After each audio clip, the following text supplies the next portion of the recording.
Muito bem, sejam bem-vindos a mais um vídeo do meu canal Iraninho, né? Infelizmente, por enquanto, eu estou tendo problemas com o meu computador, por isso volta às raízes aí de voltar a gravar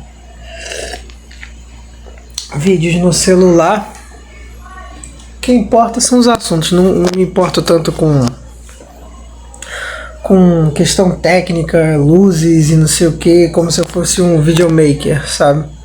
Eu me importo mais com os assuntos que são ditos. Como eu falei há alguns vídeos já, a intenção do meu canal em particular é falar de assuntos que eu quero, né? Falar de coisas que eu tenho interesse, não necessariamente ser um canal de comunicação de grande influência, ser alguma coisa assim, né? Muito bem, muito bem. No vídeo de hoje eu quero abrir um quadro novo no canal, que vou chamar de resenha literária ou clube literário, não sei, vai estar no título aí, né? Agora, enquanto eu tô gravando, ainda tô pensando qual vai ser o nome, mas em suma tende a ser vídeos onde eu resenho, não faço crítica, eu não sou crítico literário, né? Mas eu faço resenhas em cima de obras, romances, poemas que eu vou lendo, né? E eu acho interessante os assuntos, então eu acho que é bom transmitir isso em vídeo. E para fazer a abertura desse quadro, nada melhor do que o último romance que eu li, que ainda está fresquinho na minha cabeça, que é o romance O Feijão e o Sonho, de Origens Lessa, né? Uma recomendação bem antiga do meu amigo Márcio, do canal Resenhada, né? Que ele fez lá no Instagram, que precedeu, se eu não me engano, o Instagram Resenhada precedeu o canal Resenhada, né? Então eu já sabia desse autor, desse livro, desse romance há muito tempo antes do canal Resenhada existir. Eu fui descobrir pelo Instagram mesmo.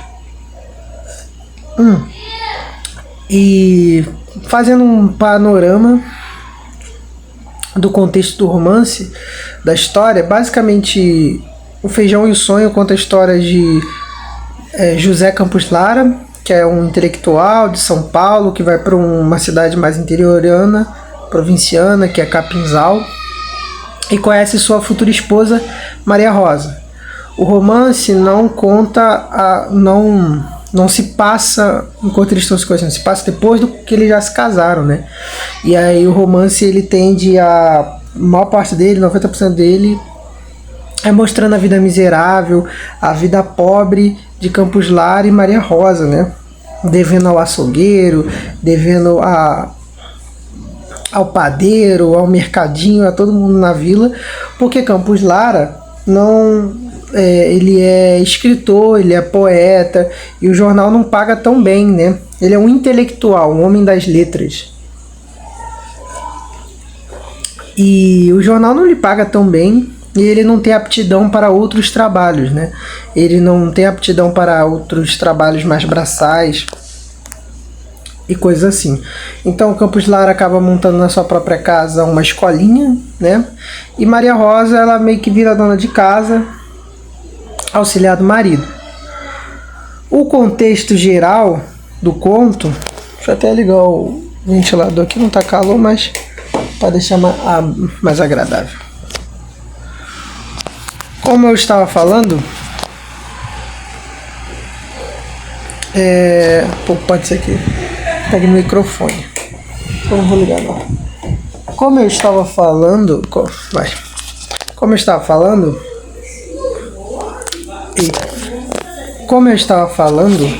né? Campos Lara não ganha tão bem no jornal. E para piorar, ele ainda acaba gastando dinheiro com livros, artes, gravuras, relógios, cerâmicas, tudo que envolve o mundo das artes, né? O romance acaba sendo quase que falando mais da questão intimista, do quão o Campos Lara ele é cobrado pela mulher, cobrado pelos seus, né, credores, né? Eu acho que é assim que se chama, as pessoas a que ele deve. cobrados por todos, e Campos Lara segue sendo o mesmo, bem resiliente a essas coisas do mundo. Resiliente, que eu digo, é bem resistente mesmo. Não num termo bom nem ruim. Num termo real mesmo. Num termo mais concreto. E tem um certo quê de crítica social o livro também, ao fato de, mesmo Campos Lara sendo um homem realmente intelectual, um homem letrado, um homem que tem repertório intelectual, repertório literário, repertório poético, repertório histórico também, filosófico, ele é meio que rebaixado a um mero professor de analfabetos, né, ali de capinzal, de crianças que estão aprendendo a se alfabetizar ainda. Mesmo ele tendo um grandíssimo repertório, mesmo ele sendo aclamado pelos jornais do romance, ele acaba sendo um professor de escolinha do interior. Entendeu? Ensinando as crianças a parar de falar zóio, zocre, que é o zocro, né, que é a gíria que eles usam para se referir a óculos, entre outras palavras erradas, né? Um homem com bastante repertório rebaixado, né, a ser professor de analfabetos, né? E eu não falo isso em tom de crítica, e sim para fazer esse panorama, né? Para se analisar bem esse panorama de onde se passa o romance. Tem uma segunda crítica também, que aí já é mais sobre, né, a alguns oligarcas do café, etc e tal, né, o pessoal ali fazendo seus negócios, mas eu prefiro não passar por esse panorama social, prefiro realmente focar no intimismo do romance. Referente a Maria Rosa e Campos Lara, temos duas personalidades bem distintas. Campos Lara, ele é um homem um pouco mais calmo, mais passivo, ele não é tão reativo assim às provocações da sua mulher, ela não é tão provocativa assim, mas ela é bem paciente, ela sempre e constantemente, né, segue sempre lembrando de Campos Lara, das necessidades do lar, das necessidades materiais, né?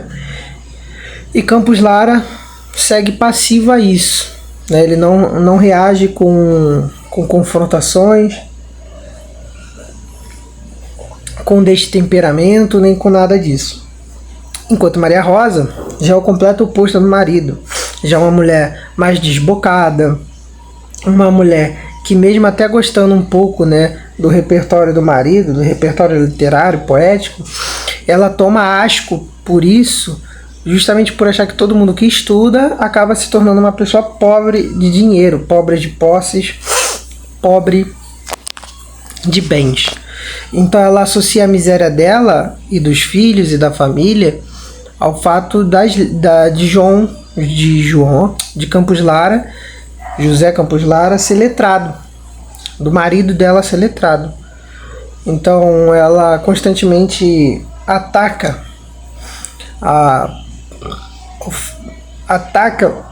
o fato das pessoas poderem se intelectualizar. Então ela constantemente alerta um dos mais novos filhos, que é o Joãozinho, que se ele aparecer em casa escrevendo soneto, ele vai levar uma surra, essas coisas assim. E constantemente fica desincentivando Campos Lara a seguir o caminho das letras, né? E eu queria fazer uma analogia simbólica em cima de Campos Lara e de Maria Rosa, para além das situações cotidianas, e sim para a psique barra o que representa as atitudes e a própria psique, né? Como pensa, como age, como reage às coisas do mundo, tanto Maria Rosa como Campos Lara. Um dos primeiros símbolos é o seguinte: Campos Lara, ou Juca, né, como é chamado no romance também, pela esposa e por alguns amigos, Juca e Maria Rosa, eles representam duas faces de uma única pessoa. E esse símbolo também acaba se percebendo pelo fato de eles serem casados. Um simbolismo comum do casamento é a comunhão de espíritos, né? Onde dois se tornam um só, né? Então, junto o simples fato de ser um casal e também que eles representam dois lados das necessidades de um homem, né? O homem que eu falo é a humanidade, um humano. De um lado está Maria Rosa, né? Que dá o primeiro substantivo do nome do romance, que é o feijão, né? E depois Campos Lara, que representa o sonho. Maria Rosa, ela constantemente está falando do feijão, toda hora ela está falando feijão, feijão, feijão, feijão. Tem uma parte que é uma das primeiras vezes que ela cita o feijão, é quando Campos Lara ele senta na mesa depois de começar o recreio das crianças no colégio, do quintal da casa dele. E aí ela fica falando, né? Poxa, Anjuca, você fica falando de tapetes orientais, tecidos egípcios e tudo mais, que eu até esqueço do nosso feijãozinho sem carne, né? E constantemente ela vai novamente citando o feijão ao longo do romance, para representar justamente essa necessidade material do homem, né? Que independente de onde você nasceu, que tipo de raça você tem, qual a sua classe social, qual a sua religião, você é refém, né, de necessidades materiais básicas, como o simples feijão, como um simples pedaço de carne, arroz, vegetais, legumes, etc. Né? E João representa o outro lado também, né? Que nós poderíamos ter tudo isso, assim como muitas pessoas têm feijão de sobra, né? Na despensa. Feijão, carne, arroz, não sei o quê, mas não tem o sonho. E seguem tão miseráveis quanto aqueles que não tem nem o feijão em casa, né? Por quê? Porque o homem, ele necessita tanto do feijão quanto do sonho. O homem não foi feito só para comer feijão, igual um animal que só vive para comer e se reproduzir e morrer, né? O homem foi feito para sonhar também, para buscar coisas maiores do que um prato de comida, né? E é interessante perceber essa simbologia no romance, pelo menos da forma como eu percebi, quando você vê que Maria Rosa ela constantemente fala do feijão, fala do feijão, fala do feijão, mas quando ela pensa no marido, ela só vê fracasso, não só porque eles não têm feijão, mas porque ela queria que o marido fosse que nem o marido da irmã dela. Eu acho que é irmã ou é prima, é irmã, eu acho, Creusa, né? A irmã Creusa dela, a irmã da Creusa dela arranjou um marido, e o marido ele detém posses, empresas, faz negócio com café e etc e tal. E a irmã dela é infeliz no casamento com um homem desse, porque o casamento dela se resume simplesmente ao cara ficar falando sobre os negócios dele. Então ele chega em casa, ele só fala do novo preço da saca de arroz, da saca de café. Caraca, eu tô com uma coceira irritante no nariz, né? O homem tem feijão de sobra, mas não tem sonhos, né? Enquanto o Juca tem sonhos de sobra, mas não tem feijão. Então, o primeiro simbolismo que acerca Maria Rosa, é o fato de que necessitamos do feijão. Isso é um fato, né? Simples e objetivo e absoluto. Necessitamos do feijão, né? E constantemente Maria Rosa lembra isso a Juca. Como quando a gente está sonhando demais, a gente tem que recordar dos nossos afazeres básicos, das nossas necessidades básicas. A gente não pode deixar a cabeça sonhar demais sem ter um contrapeso nos puxando contra o chão de novo, né? Olha, beleza, você quer ser astronauta, você quer ser padre, você quer ser um professor, dono de empresa e tudo mais? Show, mas volta aqui pro chão, porque tem louça para lavar, porque tem livro para ler, para estudar, prova da faculdade para fazer. Volta para cá, você tem que pagar suas contas, seu aluguel, sua luz. Então, A gente até pode sonhar alto igual o Juca. Eu tô fazendo assim, não é pra mostrar pra onde meu dedo tá apontando, não é porque a mão cai um pouco aqui, que tá segurando o celular. Então, Maria Rosa chamando Juca a realidade é como se nosso consciente nos chamasse a realidade quando a gente está sonhando demais também, né? A gente fica imaginando, quando a gente é jovem, por exemplo, 20, 25 anos, até menos de 20 anos, já tem jovens sofrendo com essa ansiedade. Eu tenho que ser dono de empresa, eu tenho que ter carro, eu tenho que ter isso, eu tenho que ter aquilo. Principalmente os homens, né? Eu tenho que ter posse, eu tenho que ter dinheiro, porque as mulheres só querem saber de cara que tem dinheiro e tal, não sei o quê. E a gente pensa tão alto que a gente esquece de fazer o básico. Dormir cedo, acordar cedo, ir trabalhar, pagar nossas contas, ir para a escola, ir para a faculdade. Cada um tem seus afazeres, né? Não existe a rotina perfeita. Cada um tem sua própria rotina adaptada à sua própria necessidade. De feijão, de arroz, de estudos, de livros, tanto faz, né? Livros também podem ser o feijão da pessoa, porque às vezes aquele livro é justamente que vai te dar um emprego para você poder comprar comida, para você poder comprar as suas coisas de necessidade básicas, né? Então fica aí o primeiro simbolismo de Maria Rosa. E tem um segundo que eu vou comentar depois que eu comentar do primeiro de Juca.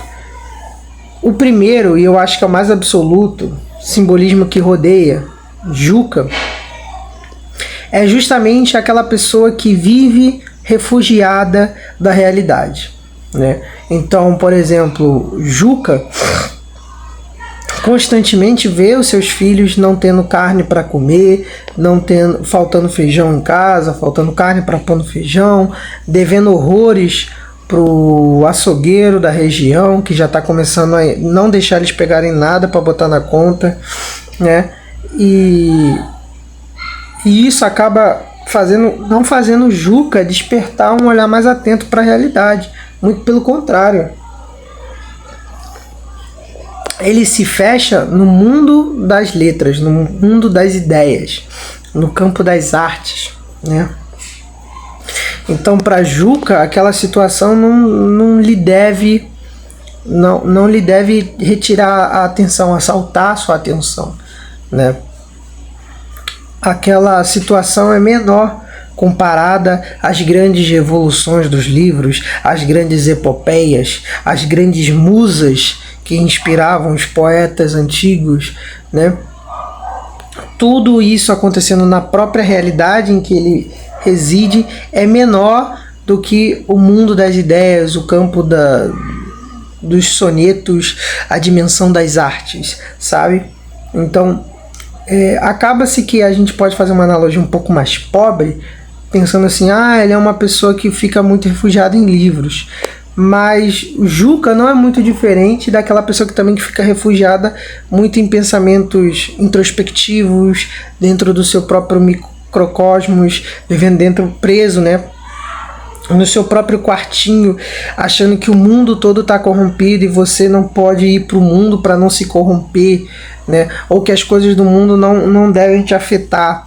Então, por exemplo, você é uma pessoa que fica muito em casa e não se importa se morreram 10 pessoas no bairro da esquina. Não é com você, não é na sua realidade. Isso não deve assaltar a sua atenção, né? Você não é muito diferente de Juca. A diferença é que você direciona a sua atenção para outras coisas. Juca achava importante as letras, o soneto, as artes. Você pode achar importante, sei lá, música, fofoca de famoso. Deixa eu ver o que mais.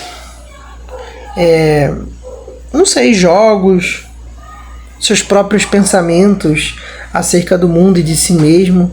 Cada um se prende num microcosmos, e o microcosmos de Juca era justamente o mundo das ideias, né? O campo dos sonetos, a dimensão das artes, né? E eu não preciso nem ficar aqui também dissertando o quanto isso é ruim, mas é interessante pensar que mais pro final do romance, Maria Rosa fica o romance todo batendo na cabeça de Juca, metaforicamente falando. Juca, tá faltando coisa em casa. Juca, as crianças precisam de sapatos novos, eu preciso de vestidos novos. E aí tem um momento lá que eles voltam para São Paulo, saem de Capinzal e voltam para São Paulo, né? E Já um pouco mais velho, Juca tá vindo aí o quarto filho de Juca, o novo livro que ele também tem para publicar tá sendo publicado. Maria Rosa um dia para assim, olha para Juca na mesa dele lá, entretido nos seus poemas, sonetos, livros, histórias, pedras, joias, relógios, e olha para ele e fica pensando, cara, quer saber? Eu tenho inveja desse cara, eu tenho inveja do meu marido. Eu tenho inveja do meu marido porque, diferente de mim, ele nunca se importou tanto com feijão. O feijão, a falta do feijão não assusta ele, sabe? Tipo, ela sentiu um retrogosto de inveja, porque queria ser que nem ele, de poder ter esse poder de não ligar tanto para a falta de um feijão no prato, sabe? Não é que agora ela concorde com a atitude de Juca, mas ela meio que pensou por alguns instantes, cara, também seria bom de vez em quando não ligar tanto para esse feijão que falta no prato, né? Mas Juca representa essa falta de percepção da realidade que às vezes pessoas podem ter quando se prendem dentro dos seus próprios microcosmos, né? E uma segunda simbologia que permeia, acho que num plano onde você tem que forçar um pouco essa leitura, essa interpretação simbólica no livro, é a dinâmica de relacionamentos, né? Juca representa o ideal, né? Algo que, tipo assim, o ideal sensível, eu posso classificar dessa forma, o ideal sensível, que seria algo mais transcendental nas relações, nas comunicações, na vida como um todo. Não é à toa que ele sabe que ele é um homem superior, um homem letrado, um homem intelectual, e ele até tenta lidar com as outras pessoas. Ele não é soberbo ao ponto de achar as outras pessoas inferiores, pelo menos não tão veementemente quanto outros personagens. Mas ele até tenta falar com outras pessoas. Ele tem uma parte do livro que ele tenta falar com o oficial de barbeiro, né? Ele vai falar com o barbeiro e o barbeiro claramente é bem inferior a ele em quesito de repertório intelectual, repertório literário, mas ele tira uma boa prosa com o barbeiro, ele fica ali caminhando com o barbeiro, comentando sobre alguns assuntos e tal, e ele não se incomoda necessariamente, ele até gosta do fato do barbeiro conseguir escutar ele, mesmo que não entendesse tanto assim, sabe? Ele até cita uns poemas em italiano pro barbeiro e tal. E então o que ele fica chateado é saber que ele não pode se aprofundar tanto. Tem um momento que ele até se excita no sentido não sexual, se excita de conhecer um advogado que tinha em Capinzal, mas ele percebe que o advogado também não é isso tudo. O advogado chega lá e começa a menosprezar alguns artistas clássicos. Ele não gosta do Machado de Assis porque o Machado de Assis é negro, ele não gosta de outros autores porque pode ser que ele seja homossexual ou por algum outro motivo ele não quis ler, né? Nem todos os motivos são preconceituosos, ele só não quis ler. Então o José Campos Lara fica pensando, poxa, mas tem tanta coisa boa ali, a gente poderia falar sobre o advogado. Não. Aí ele fala, então tá bom, não vou falar com você, não tenho muito o que falar com você. Beleza, então ele vai embora. E aí o advogado fica meio puto porque, né, mexe no ego, na vaidade do advogado de eu sou um homem do direito, então em tese eu sou um cara super inteligente. Mas não tem repertório. Enquanto Campos Lara não é advogado, mas tem muito mais repertório que ele. Ele tenta lá espalhar um boato de que o Campos Lara é um sabichão, que na verdade ele é um escroto, etc e tal, mas isso não afeta tanto Campos Lara. Ele realmente só está em busca de um ideal sensível entre as pessoas, onde as relações são densas, são profundas e têm sensibilidade da realidade, né? Então Campos Lara, uma segunda camada, um pouco mais densa e misteriosa, nebulosa, assim por dizer, ele representa o ideal sensível, a gente querendo, nas nossas relações, seja namoro, amizade, coleguismo, profissionalismo, desenhar um ideal onde as relações são perfeitas, porque a pessoa está em perfeita sincronia conosco e nós, a mesma coisa com ela, e buscamos igualmente um aprofundamento na sensibilidade da percepção da realidade, né? Então, por exemplo, Vamos supor que eu sou um cara muito mais letrado. Eu sou um cara que já leu todo tipo de literatura. Uma analogia, tá? Não tô falando que é o caso. Agora eu vou buscar nas minhas relações, somente em relações, né, interpessoais, com pessoas que são tão aprofundadas intelectualmente quanto eu. Esse é o ideal sensível. Eu quero que a pessoa seja idealmente tão sensível quanto eu, sabe? E a gente busca isso constantemente nas nossas relações, principalmente em relações amorosas, né? Tem aquelas pessoas que botam uma expectativa muito grande no outro e na outra, né? Ao ponto de, se a outra pessoa não for exatamente como eu quero que ela seja, ou ela não ter os desejos que eu tenho, ou ter os desejos que eu quero que ela tenha, então ela não presta, né? A pessoa acaba não prestando para nós, na nossa concepção, né? Enquanto Maria Rosa representa um outro idealismo nas relações, né? E é até interessante isso estar acontecendo dentro de um casamento, que é uma relação muito íntima. Maria Rosa representa o idealismo pragmático, objetivo, né? Um idealismo de tipo, aquela pessoa ela tem que me fornecer uma saciez de algum objetivo, de alguma necessidade, seja biológica, seja material, né? Então, no romance, Maria Rosa olha para para Juca, como alguém que deveria ser igual ao marido de Creusa, né? Alguém que devia ter posses, que devia ter dinheiro, que devia sustentar a família e tudo mais. E eu não estou entrando no mérito se ela está certa ou se ela está errada, se ela devia ter sido mais caridosa com o marido ou não, etc e tal. Só estou falando, né, que tem essa segunda camada simbólica. Ela olha para o marido no sentido de ele precisa me fornecer a saciez de certos objetivos. Qual é o meu objetivo? Ter roupa nova, sapatos novos, mais carne, comer melhor, viajar, assim como Creusa faz com o marido dela, né? Mas o símbolo não se limita a isso. Maria Rosa também pode representar, numa figura masculina, aquele pragmatismo de tipo, ela tem que servir para lavar minha louça, ela tem que servir para arrumar minha casa, ela tem que servir para ser gostosa e saciar meu desejo de fazer sexo com uma gostosa, casar com uma mulher bonita, ela tem que fazer sexo constantemente comigo, senão não presta. Então a Maria Rosa representa a nossa necessidade num relacionamento, seja amoroso ou não, de ideal pragmático, né? Um ideal pragmático. Aquela pessoa tem que ter uma função, tipo um utilitarismo, uma visão utilitarista, né? Se aquela pessoa não for útil para algo, para nada ela presta, né?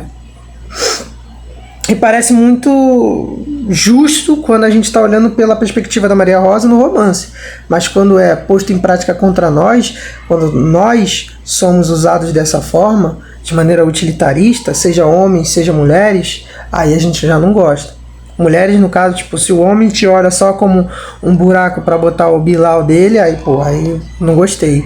Se o homem te olha só como uma empregada, eu não gostei. Mas aí quando é você que olha pro homem como uma carteira, que você deveria poder pegar o cartão dele e gastar do jeito que você quiser, que ele deveria resolver todos os problemas como se ele fosse o príncipe do cavalo branco, aí é maneiro. E os homens a mesma coisa. Os homens não gostam quando a mulher olha para eles como uma carteira, como uma pessoa a ser usada e depois descartável, mas eles também não se incomodam de olhar para as mulheres como se elas fossem só um pedaço de carne para serem consumidas, como se elas fossem como se elas fossem somente, como posso dizer, pessoas que se candidatam a ser uma esposa de alguém só para virar empregada, sabe? Eles não se incomodam, né? E tem outras formas também de olhar para as pessoas de forma utilitarista, com esse ideal pragmático de as pessoas têm que servir para alguma coisa, senão para nada presta, né? Então, em suma, as camadas simbólicas que eu tirei nessa primeira leitura, a primeira vez que eu leio o romance, o Feijão e o Sonho, foram isso, né? Se você discorda, se você tem alguma opinião a mais para complementar, não sei, qualquer coisa que você ache pertinente comentar, pode comentar quem eu acho, tá? Só seja respeitoso, né? E se você não tiver também, não importa, né? Pode dar só aquele joinha, tá tudo bem. Mas era isso, em suma é isso que eu tenho para dizer sobre esse romance. Espero que vocês gostem desse quadro. Vai se permear por mais vídeos, só que esses são diferente dos outros vídeos que são mais fáceis de fazer, porque eu falo de coisas mais avulso. Esses vão demorar mais porque eu preciso ler o livro, resenhar sobre o livro, e aí depois que eu chegar a algumas conclusões interessantes, se eu achar que são interessantes para se falar, aí eu falo no vídeo, tá? No geral é isso. Fiquem com Deus, até o próximo vídeo e tchau!